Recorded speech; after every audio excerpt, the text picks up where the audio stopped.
नमस्कार अभ्यासक मित्रमैत्रिणींनो, स्वागत आहे सगळ्यांचं।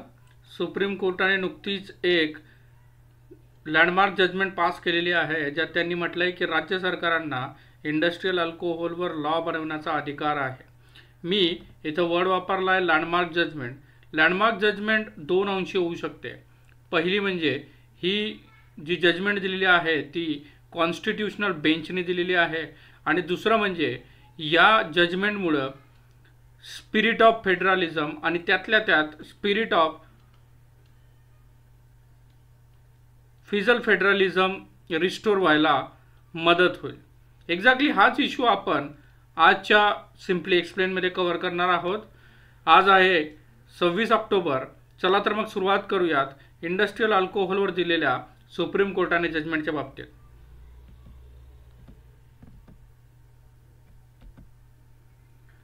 सुप्रीम कोर्टाने 1990 ची त्याची जी डिसिजन होती त्याला ओव्हरटर्न करत असं म्हटलंय की राज्यांना औद्योगिक मद्यपान, ज्याला इंडस्ट्रियल अल्कोहोल असं म्हटलं जातं, त्याला नियमन करण्याची किंवा त्याच्या बाबतीत लॉ बनवण्याचा त्यांना अधिकार आहे, हे सुप्रीम कोर्टाने म्हटलंय। 1990 ची जी रुलिंग होती त्याचं नाव आहे synthetic chemical versus state of Uttar Pradesh, ज्याच्यात त्यांनी इंडस्ट्रियल अल्कोहोलची डेफिनेशन कंझ्युमेबल अल्कोहोल पर्यंतच ठेवली होती।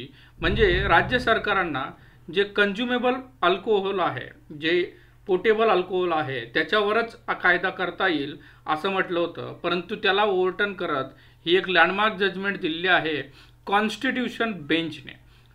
याची इम्प्लिकेशन्स काय आहेत? जसं मी सांगितलं की याच्यामुळे राज्याचे जे अधिकार आहेत त्यांना वाढ व्हायला सुरुवात झालेली आहे किंवा त्याला मदत झालेली आहे। आणि सगळ्यात महत्त्वाचं म्हणजे कोऑपरेटिव्ह फेडरलिझमचे जे प्रिन्सिपल आहे ते आपल्या इंडियन डेमोक्रेसीमध्ये परत एकदा रिस्टोर होण्यासाठी ही याची मदत झालेली आहे। इथं दोन प्रश्न उपस्थित होतात। एक म्हणजे कॉन्स्टिट्यूशनल बेंच म्हणजे काय, आणि दुसरं म्हणजे इंडस्ट्रियल अल्कोहोल एक्झॅक्टली काय असतं। सुरुवातीला आपण टार्गेट करूयात कॉन्स्टिट्यूशनल बेंच।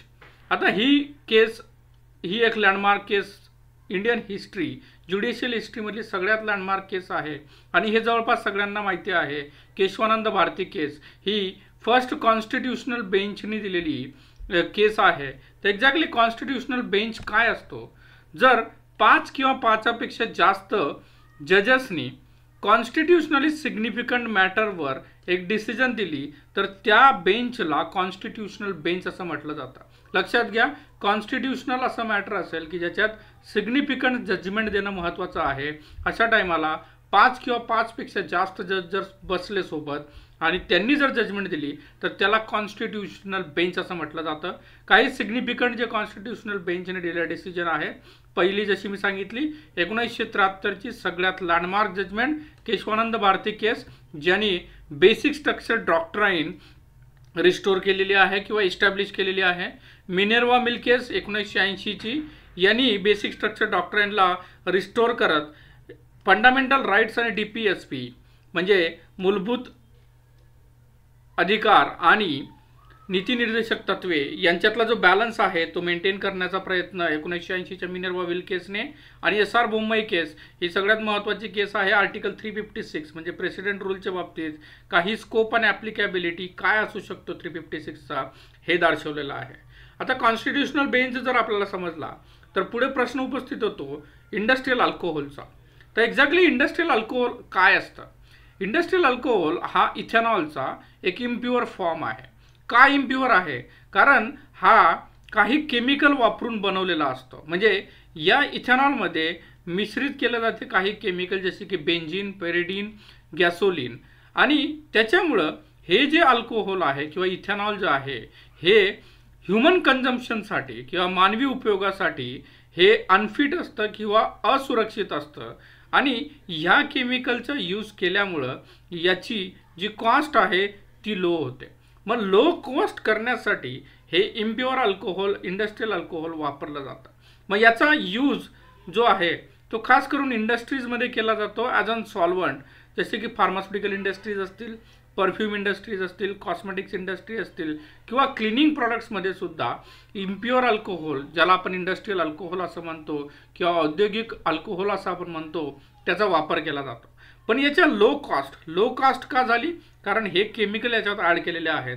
तर या लो कॉस्टमुळे याचा मिसयूज किंवा अवैध वापर खूप प्रमाणात होतो आणि बऱ्याच अंशी हे डेंजरस लिकर म्हणून कंझ्युम केल्यामुळं जे ह्युमन्स आहेत त्यांची लाईफ ॲट द डेंजर असते आणि बऱ्याच वेळेला मृत्यूसुद्धा हे पिल्यामुळं, हे अवैध अल्कोहोल पिल्यामुळं होत असते. या केसमध्ये सुप्रीम कोर्टने म्हटलंय काय? सुप्रीम कोर्टने म्हटलंय की इंटॉक्सिकेटिंग लिकर, ज्याला मद्यपान असं म्हणतो, त्यात फक्त पोर्टेबल अल्कोहोल की जे पिलं जाणारं अल्कोहोल आहे, जे कंझ्युम केलं जातं ह्युमन्सकडनं, ते अल्कोहोल म्हणजे इंटॉक्सिकेटिंग लिकर हा रेफरन्स नाही आहे. त्याच्यामुळं ऑल टाईप्स ऑफ अल्कोहोल म्हणजे जेवढेही मद्यपान अवेलेबल आहेत तेवढे सगळे अल्कोहोल जे पब्लिकला हार्म करू शकतात असे सगळे अल्कोहोल इंटॉक्सिकेटिंग लिकरमध्ये येतात. आणि लक्षात घ्या, इंटॉक्सिकेटिंग लिकरवर लॉ बनवण्याचा अधिकार स्टेट गव्हर्नमेंटला आहे. पण हा आधी नव्हता, कारण आधी सुप्रीम कोर्टाने जी 1990ची जजमेंट आहे त्याच्यात म्हटलंय इंटॉक्सिकेटिंग लिकर म्हणजे फक्त पोर्टेबल अल्कोहोल आहे आणि म्हणून स्टेट गव्हर्नमेंटचे जे अधिकार होते ते सीमित होते. Intoxicating can apply poisonous and hence the broader classification, म्हणजे पॉयझनस ज्या गोष्टी ज्या पब्लिकला हार्म करू शकतात असे अल्कोहोल म्हणजे इंटॉक्सिकेटिंग लिकर येतील. आणि अशा प्रकारे जे स्टेट गव्हर्नमेंटचे जे अधिकार आहेत लॉ बनवण्याचे ते ह्या जजमेंटनी वाढवायचं काम केलेलं आहे. पुढे जाऊन सुप्रीम कोर्ट म्हणतं की सेंट्रल गव्हर्नमेंटने ज्या पद्धतीने आर्ग्यू केलेलं आहे की इंडस्ट्रियल अल्कोहोल हा एंट्री 52 जो एंट्री 52 जो आहे युनियन लिस्टमध्ये, लक्षात घ्या 3 प्रकारच्या लिस्ट ज्या आहेत, युनियन लिस्ट, स्टेट लिस्ट आणि कंकरंट लिस्ट, या कॉन्स्टिट्यूशनमध्ये ऑलरेडी एस्टॅब्लिश आहेत आणि कुठेतरी फेडरलिझमचा हा एक बॅकबोन आहे.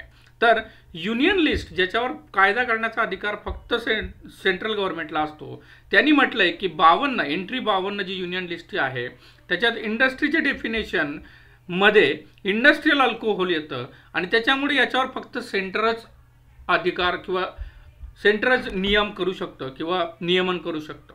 याच्या व्यतिरिक्त सेंट्रल गव्हर्नमेंटने सांगितलं की जो एक्झिस्टिंग लेजिस्लेशन आहे किंवा जो एक्झिस्टिंग लॉ आहे, जो ऑलरेडी एस्टॅब्लिश्ड लॉ आहे, तो लॉ कुठला आहे?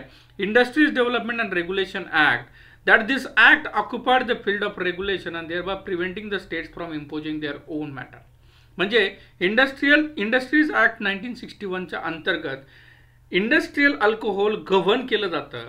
म्हणून हे जे इंडस्ट्रियल अल्कोहोलवर कायदे करण्याचा अधिकार जो आहे तो पूर्णपणे सेंट्रल गव्हर्नमेंटला आहे असं सेंट्रल गव्हर्नमेंटने आर्ग्यू केलेलं आहे.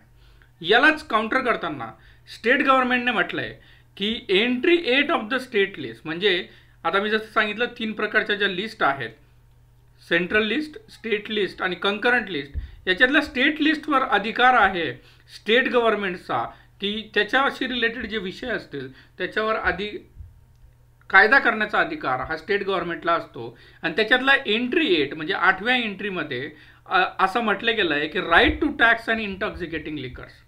आता इंटॉक्सिकेटिंग लिकर्सला 1990मध्ये जी जजमेंट आली त्याच्यानुसार फक्त पोर्टेबल अल्कोहोल होतं, जे प्यायलं जातं तेच अल्कोहोल हे इंटॉक्सिकेटिंग लिकर म्हणून होतं. म्हणून स्टेट गव्हर्नमेंटचे जे अधिकार आहेत ते मर्यादित होते.